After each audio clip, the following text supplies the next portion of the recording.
Hello everyone, हामी चाहिँ business statistics हेरेर आएको थियौँ र बिजनेस स्ट्याटिस्टिक्समा आज हामीले हाम्रो रेन्जको बारे हेर्न गइरहेका छौँ। यो एउटा मेजर अफ डिस्पर्सन हो। अब रेन्ज भनेको चाहिँ यसलाई सिम्पल फर्ममा डिफाइन गर्नुपर्दा रेन्ज भनेको difference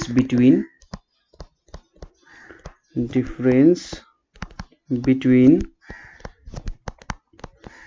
largest and smallest value for a given distribution।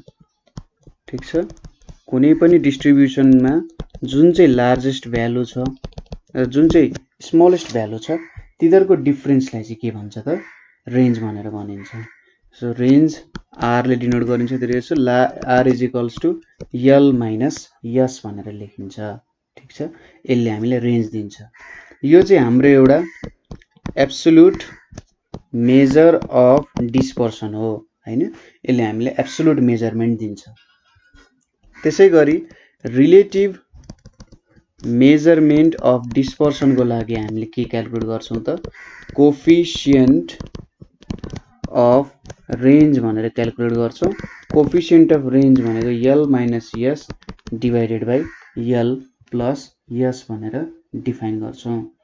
अब क्लास फ्रिक्वेन्सी डिस्ट्रिब्युसन आएको छ भने रेन्ज चाहिँ हाम्रो कि त class limits or difference between the mid भ्यालुजले क्याल्कुलेट गरिन्छ जेनरली हैन। सो रेन्ज क्याल्कुलेट गर्नको लागि स्टेप्सहरु भनेको के हो भन्दा सुरुमा तपाईले डेटाको स्मलेस्ट भ्यालु भेट्ने, त्यसपछि लार्जेस्ट भ्यालु भेट्ने र तपाईले चाहिँ आफ्नो रेन्ज क्याल्कुलेट गर्ने अथवा कोफिसिएन्ट अफ रेन्ज क्याल्कुलेट गर्न सक्नुहुन्छ। जस्तै तपाईले दिएको हुन सक्छ क्वेशनमा 2 4 9 11 36 7 भनेर दिएको छ। यहाँको लार्जेस्ट भ्यालु यल भनेको कति छ भन्दा 30 छ, स्मलेस्ट भ्यालु भनेको 2 छ भनेपछि तपाईको रेन्ज भनेको के हुन्छ यल माइनस यस भनेको 30 माइनस 2 इज इक्वल्स टु 28 हुन जान्छ। अब कोफिसिएन्ट अफ रेन्ज भनेको कति हुन्छ त कोफिसिएन्ट अफ रेन्ज भनेको चाहिँ L minus S divided by L plus S भनेपछि यल माइनस यस को भ्यालु 28 र यहाँनेर 30 प्लस 2 छ 28 बाइ 32 हैन। त्यसो भए यो भनेको कतिले जाने हो 4 7 जा 28 4 8 जा 32 भनेपछि 0 8 8 8 जा 64 हैन 8 8 जा 64 6 र 8 7 जा 56 8 5 जा 40 0.875 भयो। सो एज अ होल यो डाटामा चाहिँ टोटल डिभिएसन 28 रहेछ र हरेक डेटाहरु बीच डिभिएसन भनेको चाहिँ लगभग 0.875 रहेछ है। त्यसैगरी नेक्स्ट क्वेशन भनेको हाम्रो सपोज यतापट्टि दिएको छ डेली वेजेस भनेर दिएको छ र यतापट्टि नम्बर अफ वर्कर्स भनेर दिएको छ है। अब डेली वेजेस कति दिएको छ यहाँ 10 20 30 40 र 50 दिएको छ। यहाँनेरि 8 11 13 15 र 17 छ। यहाँनेरि अब लार्जेस्ट अब यसले फ्रिक्वेन्सीको भ्यालु दियो नम्बर अफ वर्कर्सले, यतापट्टि यो डेली वेजेस भयो। यसमा लार्जेस्ट भ्यालु भनेको कति छ 50 छ, स्मलेस्ट भ्यालु भनेको कति छ यहाँनेरि 10 छ हैन। लार्जेस्ट भ्यालु चाहिँ स्मलेस्ट भयो भनेपछि लार्जेस्ट भ्यालु भनेको 50 स्मलेस्ट भ्यालु भनेको 10 भनेपछि रेन्ज भनेको तपाईको यल माइनस यस भनेको 50 माइनस 10 इज इक्वल्स टु 40 हुने भयो। त्यसैगरी कोफिसिएन्ट अफ रेन्ज भनेको के हुन्छ त यहाँनेरि L minus S divided by L plus S भनेपछि 40 डिभाइडेड बाइ 60 भनेको यहाँनेरि 2/3 भनेको 0.35 जा 15 36 जा 18 667 जति आउँछ। सो टोटालिटीमा रेन्ज भनेको लगभग 40 रहेछ र प्रत्येक भ्यालुहरु बीच 0.667 को डिफरेन्स रहेछ। त्यसैगरी अब मैले यहाँनेरि कन्टिन्युअस सिरिज लिए, मार्क्स छ, नम्बर अफ स्टुडेन्ट्स छ अरे है, मार्क्स र नम्बर अफ स्टुडेन्ट्स छ 10 to 20 20 to 30 30 to 40 40 to 50 र 50 to 60 छ। यहाँनेरि 4 8 12 16 र 20 छ अरे। अब यहाँनिर लार्जेस्ट भ्यालु भनेको यो 60 भयो र स्मलेस्ट भ्यालु भनेको यो 10 भयो। त्यसैले यल को भ्यालु 60, यस को भ्यालु 10 भनेपछि रेन्ज भनेको यल माइनस यस भनेको 60 माइनस 10 इज इक्वल्स टु 50 हुने भयो है। र कोफिसिएन्ट अफ रेन्ज भनेको के हुने भयो L minus S divided by L plus S भनेपछि 50 डिभाइडेड बाई 70।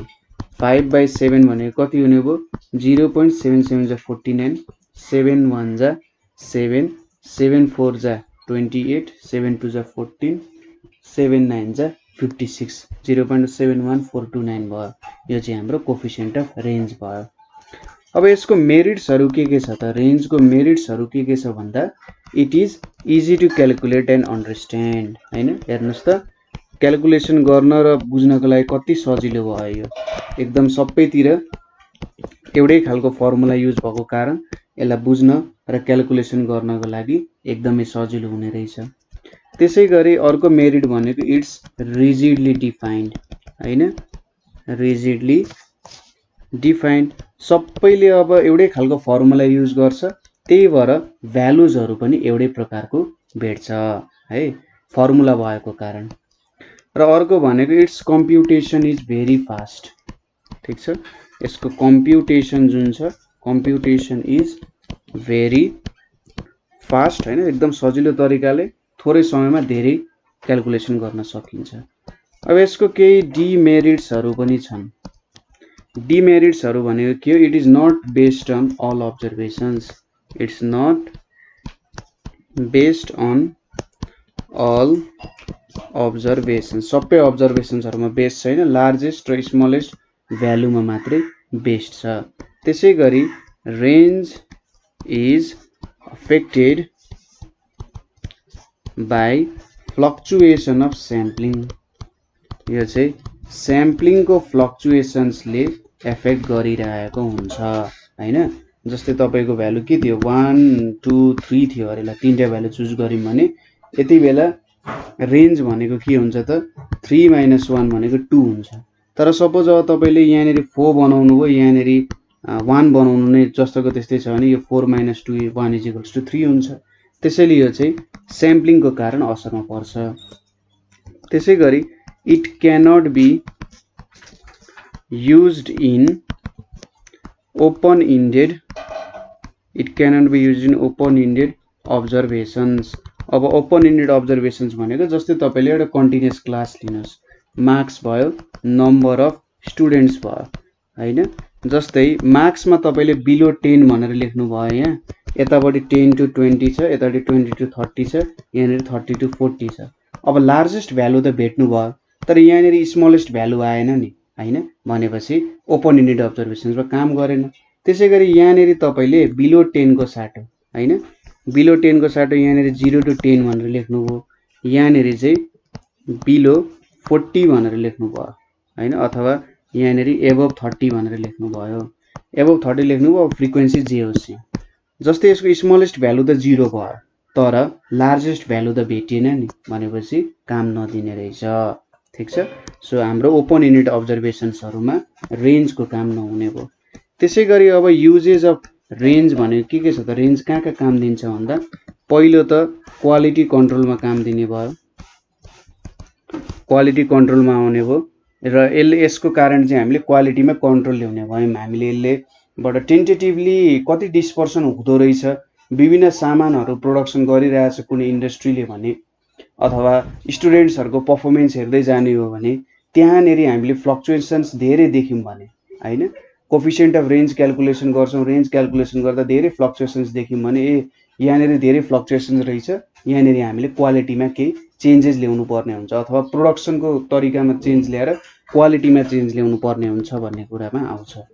त्यसैगरी यसले चाहिँ मेजर अफ फ्लक्चुएसन गर्न सक्छ, कति फ्लक्चुएसन भइरहेको छ भन्ने कुरा यसले थाहा पाउन सक्छ। यो चाहिँ जस्तै इन्ट्रेस्ट रेट्सहरु क्याल्कुलेट गर्नु पर्यो, इन्ट्रेस्ट रेट्स, त्यसैगरी एक्सचेन्ज रेट्सहरु।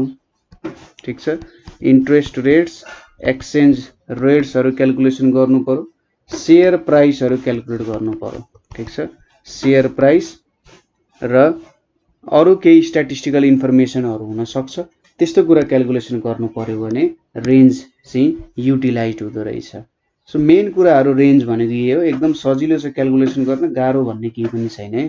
सो यहाँसम्म रेन्ज क्याल्कुलेसनमा तपाईलाई केही प्रब्लम भयो भने हामीलाई कमेन्ट गर्न सक्नुहुन्छ अथवा तपाईहरुले हामीलाई 9849595895 मा कल गर्न सक्नुहुन्छ। सो आजको लागि यति नै। Thank you for watching.